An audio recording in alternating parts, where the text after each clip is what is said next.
Hashim plus पर आपका स्वागत है। सीटेट पेपर 2 साइंस और मैथ की पेडागोजी, इसका पार्ट नंबर 5 है। इसमें पहला सवाल है, विज्ञान कक्षा में शिक्षक विद्यार्थियों से पहले किसी घटना का अवलोकन करवाता है। किसी घटना का अवलोकन करवाता है, फिर उनसे संभावित कारण पूछता है और अंत में प्रयोग कराकर निष्कर्ष तक पहुंचाता है। यह किस दृष्टिकोण का सर्वोत्तम उदाहरण है? व्याख्यान विधि, आगमन विधि, निगमन विधि, रटने की विधि। इसमें जो आंसर हो जाएगा वो हो जाएगा विकल्प नंबर बी, आगमन विधि। अब देखिए आगमन विधि में क्या होता है, पहले जो है इसमें उदाहरण बताए जाते हैं। आगमन विधि में जो होता है पहले उदाहरण बताए जाते हैं, उसके बाद जो है नियम तक पहुँचते हैं। यानी कि पहले तो आगमन विधि में एग्जाम्पल दिए जाते हैं, उसके बाद जो है नियम तक पहुंचते हैं। और जो निगमन विधि है वो इसका उल्टा हो जाएगा। इसमें क्या होता है, पहले नियम होता है, उसके बाद जो है उसके उदाहरण होते हैं। अब देखिए यहाँ पहले जो विद्यार्थी को जो है घटना, पहले जो विद्यार्थी है, शिक्षक विद्यार्थी से पहले किसी घटना का अवलोकन कराता है। मतलब जो घटना हुई है, जो भी बात है, उसका पहले क्या करता है, वो कराता है अवलोकन। ठीक है, अब उसमें दिखाता है कि यहाँ देखिए क्या हो गया है। उसके बाद जो है बाद में क्या होता है, उसका नियम को बताया जाता है। मतलब पहले किसी चीज़ के बारे में किसी चीज़ को दिखा दिया जाता है, उसका अवलोकन करा दिया जाता है, उसके बाद जो है उसका नियम बताते हैं। यानी कि पहले उदाहरण है और बाद में नियम है तो आगमन विधि है। अगर पहले नियम है और बाद में उदाहरण है तो निगमन विधि है। आगमन विधि में उदाहरण है और नियम है, और निगमन विधि में पहले नियम है उदाहरण। देखिए यहाँ से याद रख लेंगे, निगमन में जो है पहले ने आ रहा है तो यहाँ ने पहले आ जाएगा, मतलब पहले नियम आ जाएगा। निगमन विधि में नियम पहले आ रहा है तो ये पहले निगमन विधि में नहीं पहले आ रहा है, तो यहाँ से याद रख लेंगे कि इसमें निगमन विधि में पहले नियम आएगा और बाद उदाहरण आ गया। अब देखिए इसमें आगमन विधि में आ रहा है तो आ ना करके इसे ऊ से याद कर लेंगे। पहले इसमें छोटा ऊ आ रहा है तो उससे क्या हो जाएगा, उदाहरण हो जाएगा, फिर नियम। मतलब निगमन विधि में पहले ने है तो पहले नियम आ जाएगा, और आगमन विधि में पहले आ है तो इसमें उदाहरण आ जाएगा। इसका विकल्प नंबर 20 का सही हो जाएगा।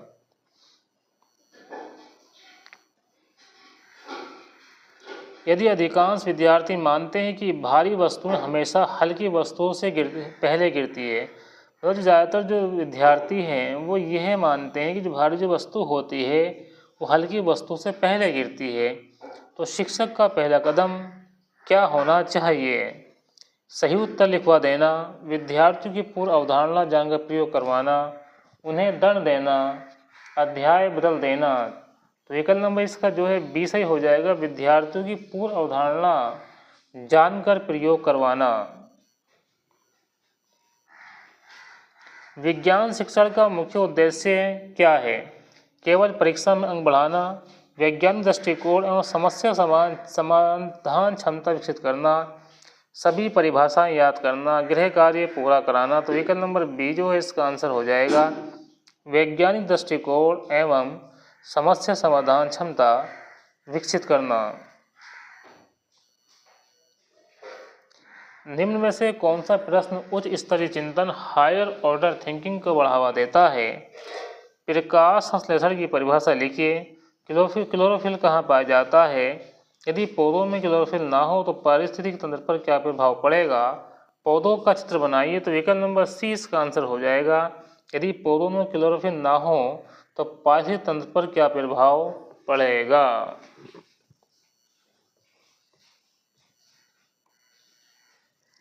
विज्ञान प्रयोगशाला में त्रुटि होने पर शिक्षक को सर्वोत्तम व्यवहार क्या होना चाहिए? तुरंत गलत घोषित कर देना, विद्यार्थियों को कार्य खोजने के लिए प्रेरित करना, प्रयोग बंद कर देना, केवल उत्तर बता देना। विकल्प नंबर 20 का सही हो जाएगा, विद्यार्थियों को कार्य खोजने के लिए प्रेरित करना। मतलब जो है आपकी जो मिस्टेक हुई है, क्यों हुई है, इसके बारे में जो है जानकारी जुटाइए, खोज कीजिए। तो विकल्प नंबर 20 का आंसर हो जाएगा। निर्माणवादी कंस्ट्रक्टिविस्ट विज्ञान शिक्षण में शिक्षक की भूमिका होती है। शिक्षक की क्या भूमिका होती है? भाई शिक्षक जो होता है अधिगम को क्या करता है, सुगम करता होता है ना। जो अधिगम होता है, जो सीखना होता है, उसको आसान बनाता है। ये भूमिका होती है टीचर की। तो विकल्प नंबर 20 का आंसर हो जाएगा अधिगम का सुगम करता। देखिए अधिगम का जो अर्थ होता है वो होता है सीखना। निम्न में से कौन सा आकलन असेसमेंट अधिगम के दौरान सुधार हेतु सबसे उपयुक्त है। अब देखिए अधिगम के दौरान या सीखने के दौरान सुधार की बात की गई है। अब इसमें सबसे जो उपयुक्त है असेसमेंट वो कौन सा है, तो देखिए वो जो होता है वो होता है फॉर्मेटिव असेसमेंट जो होता है वो अधिगम के लिए क्या होता है, अधिगम के सुधार के लिए सबसे अच्छा माना जाता है। तो इसमें दे रखा है बोर्ड परीक्षा, समापन मूल्यांकन, निर्माणात्मक यानी फॉर्मेटिव मूल्यांकन, वार्षिक परीक्षा। तो यहाँ जो है विकल्प नंबर सी आंसर हो जाएगा निर्माणात्मक यानी फॉर्मेटिव मूल्यांकन। विज्ञान पढ़ाते समय स्थानीय उदाहरणों का उपयोग करने का मुख्य लाभ क्या है।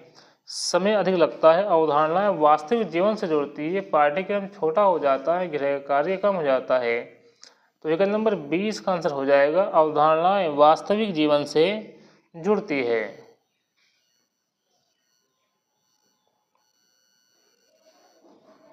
विज्ञान शिक्षण में इंक्वायरी बेस्ड लर्निंग का मुख्य आधार क्या है। रटना, प्रश्न पूछना, जांच करना और प्रमाण आधारित निष्कर्ष निकालना। सी है केवल नोट्स लिखना। डी है केवल शिक्षक का व्याख्यान सुनना। अब देखिए इंक्वायरी बेस, अब इंक्वायरी बेस में क्या होता है, प्रश्न पूछे जाते हैं, उसकी जांच की जाती है, उसका प्रमाण क्या है, ये सब चीज़ें होती है इंक्वायरी में। तो विकल्प नंबर बी जो है इसका आंसर हो जाएगा प्रश्न पूछना, जांच करना और प्रमाण आधारित निष्कर्ष निकालना।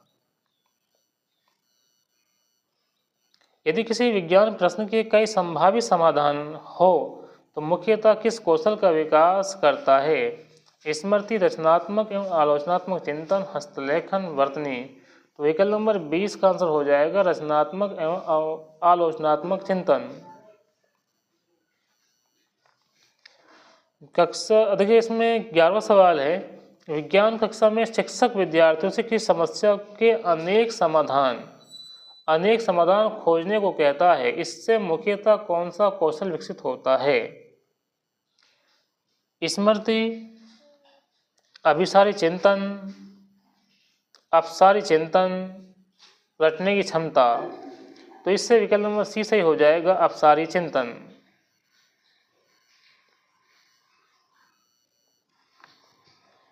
विज्ञान में करके सीखना लर्निंग बाय डूइंग किसके लिए सर्वाधिक प्रभावी है। केवल तथ्य याद करने के लिए, अवधारणात्मक समझ विकसित करने के लिए, गृह कार्य पूरा करने के लिए, परीक्षा की तैयारी के लिए। ठीक है, यहाँ करके सीखना है तो विकल्प नंबर 20 का आंसर हो जाएगा अवधारणात्मक समझ विकसित करने के लिए।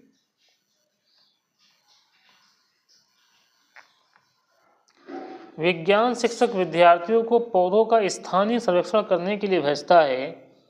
यह किस प्रकार की अधिगम प्रक्रिया है। निष्क्रिय अधिगम, अनुभवात्मक अधिगम, रटकर अधिगम, व्याख्या आधारित अधिगम। देखिए जो टीचर है विद्यार्थी को पौधों का स्थानीय सर्वेक्षण करने के लिए भेजता है। मतलब जहाँ जो पौधे हैं ना वहाँ जो है भेजता है कि उसका जो है आप सर्वेक्षण कीजिए। उससे क्या होता है, अनुभव जो है उससे अनुभव मिलेगा। तो विकल्प नंबर 20 का आंसर हो जाएगा अनुभवात्मक अधिगम। विज्ञान शिक्षण में सबसे उपयुक्त प्रश्न कौन सा है। परिभाषा याद करो, ऐसा क्यों होता है, अपने तर्क दीजिए, उत्तर लिखना, पुस्तक पढ़ो। तो विकल्प नंबर बी आंसर हो जाएगा ऐसा क्यों होता है, अपने तर्क दीजिए।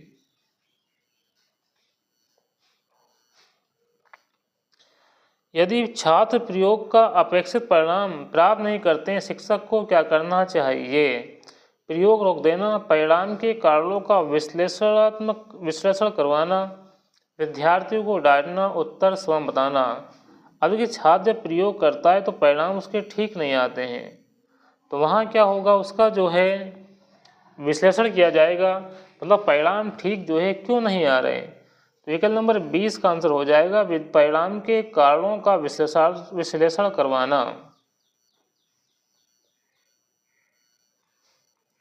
विज्ञान शिक्षा में वैज्ञानिक दृष्टिकोण का अर्थ है अंधविश्वास पर विश्वास करना, प्रमाण एवं तर्क के आधार पर निष्कर्ष निकालना, केवल प्रयोगशाला में कार्य करना, केवल पुस्तक पढ़ाना। तो विकल्प नंबर 20 का आंसर हो जाएगा प्रमाण एवं तर्क के आधार पर निष्कर्ष निकालना।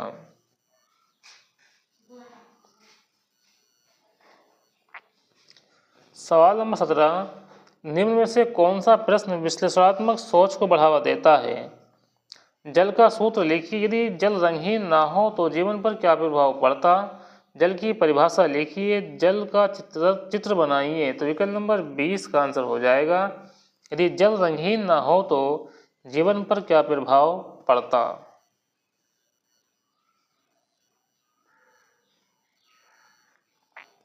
विज्ञान शिक्षक द्वारा विद्यार्थियों को समूह में कार्य करना मुख्यतः किस कौशल को बढ़ाता है? प्रतिस्पर्धा, सहयोगात्मक अधिगम, रटने की क्षमता, अनुशासन। देखिए यहाँ पे समूह में कार्य हो रहा है तो क्या होगा? सहयोग होगा। विकल्प नंबर 20 का आंसर हो जाएगा सहयोगात्मक अधिगम।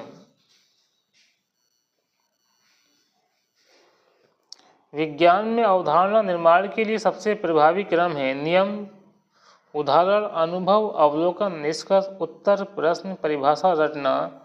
तो विकल्प नंबर 20 का आंसर हो जाएगा अनुभव, अवलोकन, निष्कर्ष।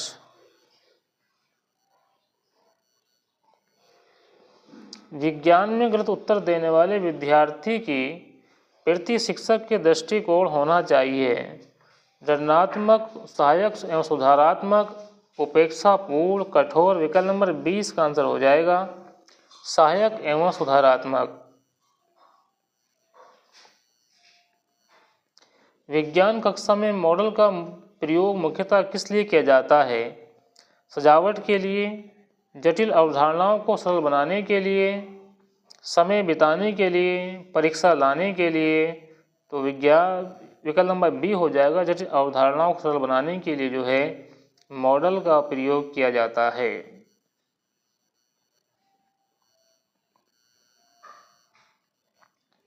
विज्ञान शिक्षण में प्रश्न पूछना का सर्वोत्तम उद्देश्य है केवल अनुशासन बनाए रखना, जिज्ञासा एवं चिंतन विकसित करना, समय पूरा करना, गृह कार्य देना। विकल्प नंबर 20 का आंसर हो जाएगा जिज्ञासा एवं चिंतन विकसित करना।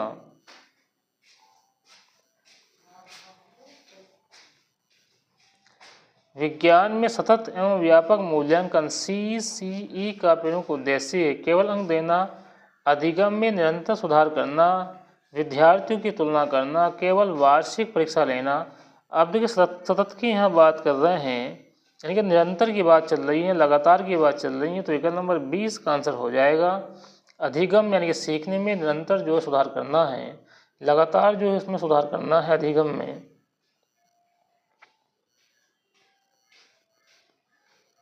विज्ञान शिक्षा में पर्यावरणीय जागरूकता विकसित करने का सर्वोत्तम माध्यम है केवल व्याख्यान, स्थानीय पर्यावरण का अध्ययन, नोट्स लिखवाना, परिभाषा याद कराना। तो विकल्प नंबर 20 का आंसर हो जाएगा स्थानीय पर्यावरण का अध्ययन। यदि विद्यार्थी किसी वैज्ञानिक सिद्धांत पर प्रश्न उठाते हैं तो शिक्षक को प्रश्न रोक देना चाहिए, प्रमाण चर्चा द्वारा समाधान करना चाहिए, केवल उत्तर लिखवा देना चाहिए, विषय बदल देना चाहिए। विकल्प नंबर 20 का आंसर हो जाएगा प्रमाण एवं चर्चा द्वारा समाधान करना चाहिए। सवाल नंबर 26 विज्ञान शिक्षण में NCERT के अनुसार सबसे महत्वपूर्ण क्या है? रटना, अवधारणात्मक समझ, वैज्ञानिक प्रक्रिया, केवल परीक्षा की तैयारी, नोट्स याद करना। विकल्प नंबर 20 का आंसर हो जाएगा अवधारणात्मक समझ एवं वैज्ञानिक प्रक्रिया।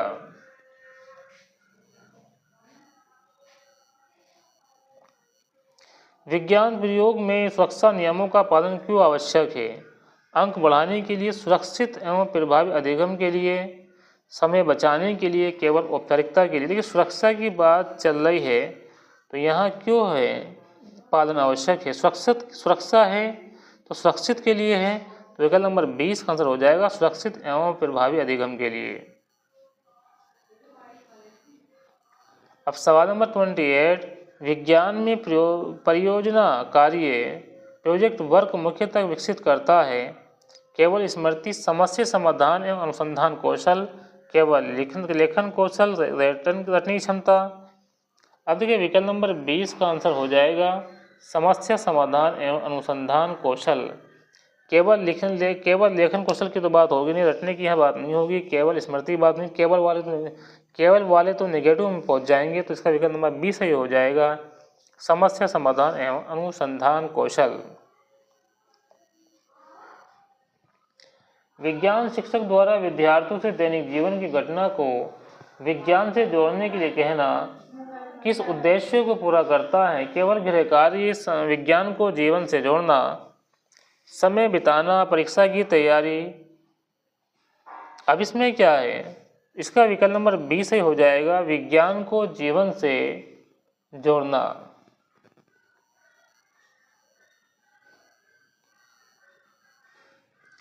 प्रश्न नंबर 30 सीटेट के अनुसार प्रभावी विज्ञान शिक्षक की सबसे महत्वपूर्ण विशेषता क्या है? देखिए यहाँ जो विशेषता है वो टीचर की है। केवल विषय ज्ञान, जिज्ञासा जगाना, प्रश्नों को प्रोत्साहित करना, अधिगम को सुगम करता होना, केवल अनुशासन बनाए रखना, केवल अधिगम गृह कार्य देना। विकल्प नंबर 20 का आंसर हो जाएगा जिज्ञासा जगाना, प्रश्नों को प्रोत्साहित करना एवं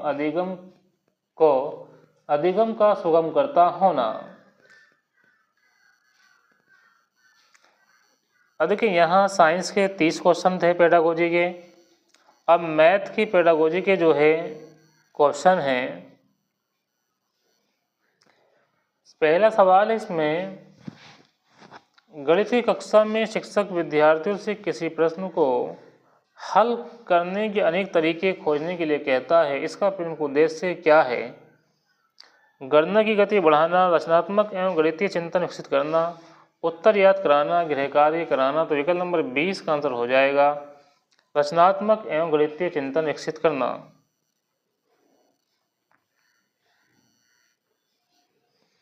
एनसीईआरटी के अनुसार गणित शिक्षण का प्रमुख उद्देश्य है केवल सूत्र याद कराना, गणितीय तर्क एवं समस्या समाधान क्षमता विकसित करना, परीक्षा की तैयारी कराना, कठिन प्रश्नों का अभ्यास कराना।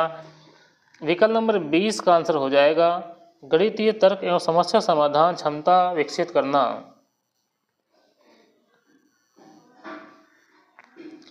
यदि कोई विद्यार्थी बार बार एक ही प्रकार गणना में त्रुटि करता है तो शिक्षक को सबसे पहले क्या करना चाहिए? अधिक गृह कार्य देना, त्रुटि के कारण का विश्लेषण करना, दंड देना, उत्तर लिखवा देना। अब देखिए विद्यार्थी जो है बार बार एक ही प्रकार गणना में क्या करता है? त्रुटि करता है। अब जो टीचर है उसे क्या करना चाहिए? तो त्रुटि के कारण का जो है पता लगाना चाहिए कि बार बार त्रुटि जो है क्यों हो रही है। तो विकल्प नंबर 20 का आंसर हो जाएगा त्रुटि के कारणों का विश्लेषण करना।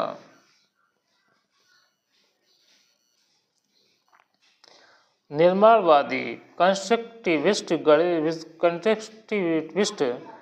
गणित कक्षा में शिक्षक की भूमिका क्या होती है? केवल व्याख्या, अधिगम का सुगमकर्ता, परीक्षक, अनुशासन अधिकारी। देखिए टीचर की भूमिका जो होती है वो सुगमकर्ता के रूप में होती है। विकल्प नंबर 20 का आंसर हो जाएगा। निम्न में से कौन सा प्रश्न उच्च स्तरीय गणित चिंतन विकसित करता है? 24 गुणा 15 ज्ञात कीजिए। बताइए कि 24 गुणा 15 को अलग अलग तरीकों से कैसे हल किया जा सकता है? पढ़ा सुनाइए, उत्तर याद कीजिए। विकल्प नंबर 20 का आंसर हो जाएगा बताइए कि 24 गुणा 15 को अलग अलग तरीकों से कैसे हल किया जा सकता है। गणितीय प्रयोगशाला मैथ लैब का मुख्य उद्देश्य है केवल मॉडल प्रदर्शन करना, गतिविधियों के माध्यम से अवधारणा स्पष्ट करना, गृह कार्य करवाना, परीक्षा लेना। तो विकल्प नंबर 20 का आंसर हो जाएगा गतिविधियों के माध्यम से अवधारणा स्पष्ट करना।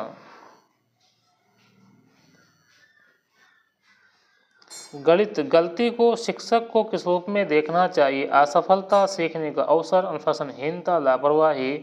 तो जो गलती होती है उसे टीचर को जो है सीखने के अवसर के रूप में देखना चाहिए। विकल्प नंबर 20 का आंसर हो जाएगा सीखने का अवसर। सवाल नंबर 8, यदि विद्यार्थी किसी प्रश्न का उत्तर गलत देते हैं लेकिन वह कार्य तर्क सही दिशा में है तो शिक्षक को उत्तर गलत घोषित कर देना चाहिए, उनके तर्क पर चर्चा करते हुए सही निष्कर्ष तक पहुंचाना चाहिए, दंड देना चाहिए, विषय बदल देना चाहिए। विकल्प नंबर बी हो जाएगा आंसर इसका, कि उनके तर्क पर चर्चा करते हुए सही निष्कर्ष तक पहुंचाना चाहिए।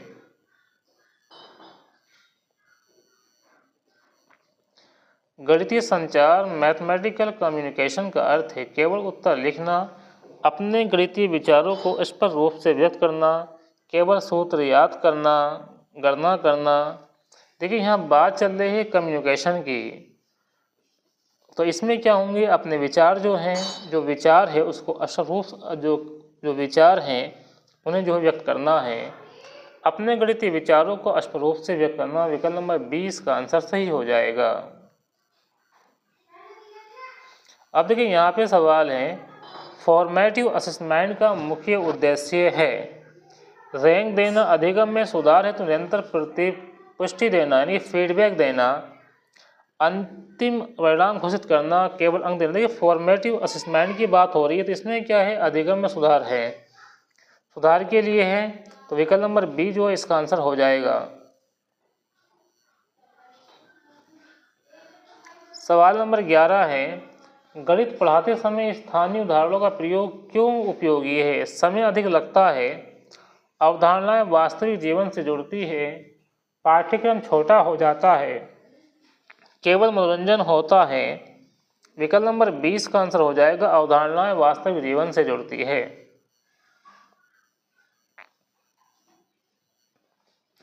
गणितीय समस्या समाधान का पहला चरण क्या है?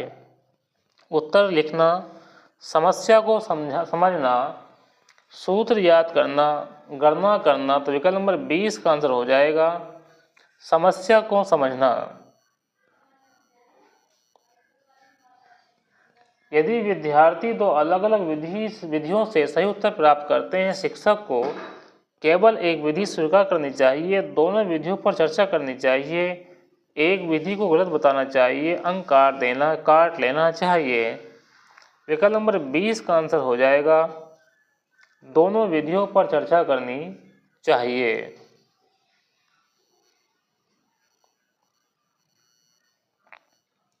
निम्न से कौन सा गणितीय तर्क रीजनिंग का उदाहरण है? पढ़ा सुनाना, किसी कथन को उदाहरण एवं तर्क से सिद्ध करना, सूत्र याद करना, उत्तर लिखना। तो विकल्प नंबर 20 का आंसर हो जाएगा किसी कथन को एग्जाम्पल एवं तर्क से सिद्ध करना।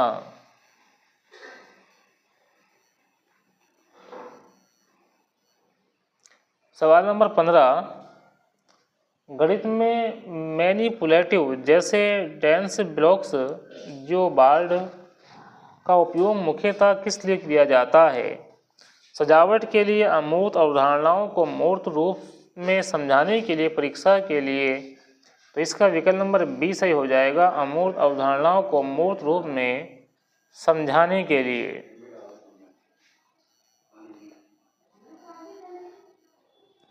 यदि कोई विद्यार्थी गणित से डरता है तो शिक्षक को कठिन प्रश्न देना चाहिए, प्रोत्साहन एवं गतिविधि आधारित शिक्षण अपनाना चाहिए, डांटना चाहिए, अधिक गृह कार्य देना चाहिए। विकल्प नंबर 20 का आंसर हो जाएगा प्रोत्साहन एवं गतिविधि आधारित शिक्षण अपनाना चाहिए।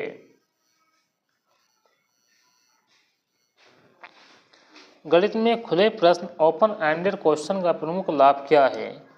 केवल एक उत्तर मिलता है, विभिन्न रणनीतियों और तर्क को प्रोत्साहन मिलता है, समय कम लगता है, रटना आसान होता है। विकल्प नंबर 20 का आंसर हो जाएगा विभिन्न रणनीतियों एवं तर्क को प्रोत्साहन मिलता है।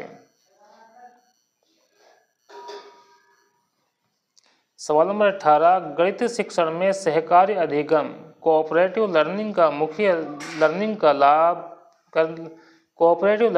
प्रमुख लाभ है।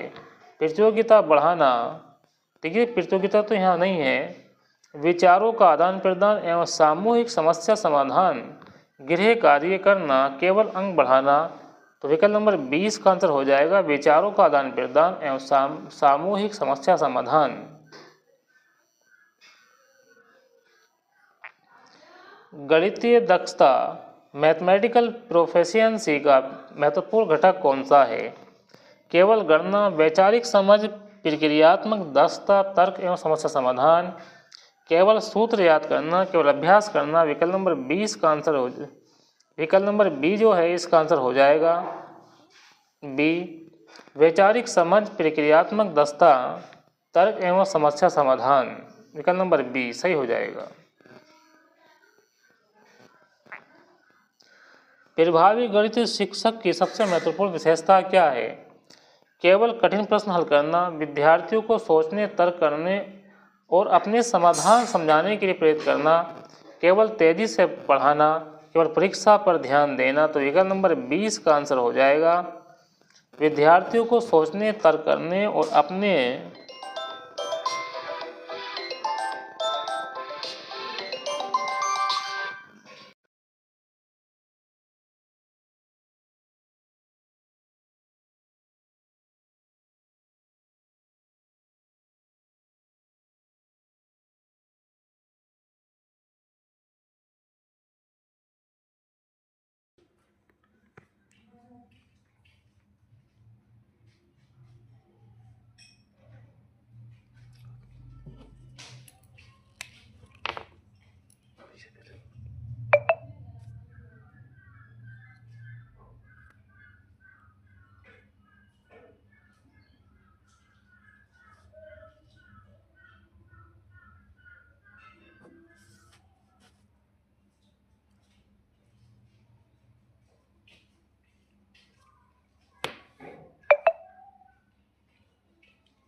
सवाल नंबर 19 गणितीय दक्षता मैथमेटिकल प्रोफिशिएंसी का महत्वपूर्ण घटक कौन सा है?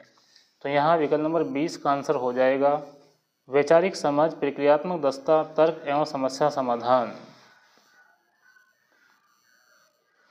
सवाल नंबर 20 प्रभावी गणित शिक्षक में मैथ के टीचर की सबसे महत्वपूर्ण विशेषता क्या है? केवल कठिन प्रश्न हल करना, विद्यार्थियों को सोचने, तर्क करने और अपने समाधान समझाने के लिए प्रेरित करना, केवल तेजी से पढ़ाना, केवल परीक्षा पर ध्यान देना। तो विकल्प नंबर इसका जो है बी सही हो जाएगा विद्यार्थियों को सोचने, तर्क करने और अपने समाधान समझाने के लिए प्रेरित करना। सवाल नंबर 21 एक शिक्षक भिन्न को पढ़ाते समय पहले कागज मोड़ने की गतिविधि करवाता है, फिर संख्या रेखा का प्रयोग करता है। ये किस सिद्धांत का सर्वोत्तम उदाहरण है? रटकर अधिगम, मूर्त यानी कंक्रीट से अमूर्त यानी एब्स्ट्रैक्ट की ओर शिक्षण, केवल व्याख्यान विधि, निगमन विधि। तो विकल्प नंबर 20 का आंसर हो जाएगा मूर्त से अमूर्त की ओर शिक्षण। गणित की कक्षा में शिक्षक का सबसे महत्वपूर्ण कार्य क्या है? सभी प्रश्न स्वयं हल करना, विद्यार्थियों को अपने समाधान खोजने के लिए प्रेरित करना, केवल सूत्र याद कराना, केवल परीक्षा की तैयारी कराना। विकल्प नंबर 20 का आंसर हो जाएगा विद्यार्थियों को अपने समाधान खोजने के लिए प्रेरित करना। यदि कोई विद्यार्थी प्रश्न हल करते समय अलग विधि अपनाता है और उत्तर सही है, शिक्षक को उस विधि को अस्वीकार कर देना चाहिए, उसकी विधि पर चर्चा कर उसे प्रोत्साहित करना चाहिए, अंक काट लेना चाहिए, उसे दोबारा वही विधि करने को कहना चाहिए। विकल्प नंबर 20 का आंसर हो जाएगा उसकी विधि पर चर्चा कर उसे प्रोत्साहित करना चाहिए। सवाल नंबर 24 एनसीईआरटी के अनुसार गणित में मूल्यांकन का मुख्य उद्देश्य क्या है? केवल अंक देना, सीखने की प्रक्रिया को समझना और सुधार करना, विद्यार्थियों की तुलना करना, केवल वार्षिक परीक्षा लेना। तो विकल्प नंबर 20 का आंसर हो जाएगा सीखने की प्रक्रिया को समझना और उसमें सुधार करना। सवाल नंबर 25 निम्न में से कौन सी गतिविधि गणितीय तर्क मैथमेटिकल रीजनिंग को सबसे अधिक विकसित करती है? 20 प्रश्न रटाना, उत्तर के पीछे का स्पष्ट करवाना, सूत्र लिखवाना, कॉपी जांच करना। तो विकल्प नंबर 20 का आंसर हो जाएगा उत्तर के पीछे का कारण स्पष्ट करना। गणित शिक्षण में त्रुटि विश्लेषण एरर एनालिसिस का प्रमुख उद्देश्य है। दंड देना, विद्यार्थियों की सोच और भ्रांतियों को समझना, परीक्षा लेना, समय बचाना। तो विकल्प नंबर बी इसका आंसर हो जाएगा, विद्यार्थियों की सोच और भ्रांतियों को समझना। सवाल नंबर 27, यदि शिक्षक केवल तेज विद्यार्थियों से ही उत्तर पूछता है तो ये किस सिद्धांत के विरुद्ध है। देखिए यहाँ पे बात चल रही है किस सिद्धांत के विरुद्ध है। समावेशी शिक्षा, इंक्लूसिव एजुकेशन, वचनावाद, मूल्यांकन, समस्या समाधान। तो ये जो विरोध है ये समावेशी शिक्षा के विरुद्ध है।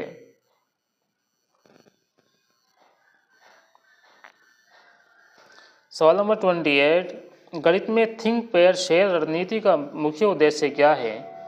केवल समय बिताना, व्यक्तिगत चिंतन, सहयोग और चर्चा को बढ़ावा देना, गृह कार्य कम करना, परीक्षा की तैयारी करना। विकल्प नंबर 20 का आंसर हो जाएगा, व्यक्तिगत चिंतन, सहयोग और चर्चा को बढ़ावा देना। गणितीय संचार मैथमेटिकल कम्युनिकेशन का सबसे अच्छा उदाहरण कौन सा है। केवल उत्तर लिख देना, अपने समाधान की प्रक्रिया और तर्क को स्पष्ट रूप से समझाना, पहाड़े सुनाना, सूत्र याद करना। विकल्प नंबर 20 का आंसर हो जाएगा, अपने समाधान की प्रक्रिया और तर्क को स्पष्ट रूप से समझाना। सवाल नंबर 30 और ये इसका जो है आखिरी सवाल है मैथ पेडागोजी का। सीटेट के अनुसार प्रभावी गणित शिक्षण का सर्वोत्तम संकेत क्या है। विद्यार्थी सभी सूत्र याद कर लें, विद्यार्थी गणितीय अवधारणाओं को समझे, तर्क करें और नए संदर्भों में उनका उपयोग कर सके, सभी विद्यार्थी एक ही विधि से प्रश्न हल करें, केवल परीक्षा में अच्छे अंक आए। विकल्प नंबर 20 का आंसर हो जाएगा, विद्यार्थी गणितीय अवधारणाओं को समझे, तर्क करें और नए संदर्भ में उनका उपयोग करें। देखिए यहाँ हमने साइंस और मैथ पेडागोजी के 30 क्वेश्चन जो है करा दिए हैं। इस तरह से ये हमारी सीरीज़ चल रही है साइंस और मैथ की। वीडियो को लाइक करें, अपने दोस्तों में शेयर करें, चैनल को सब्सक्राइब करना ना भूलें। Thanks for watching this video.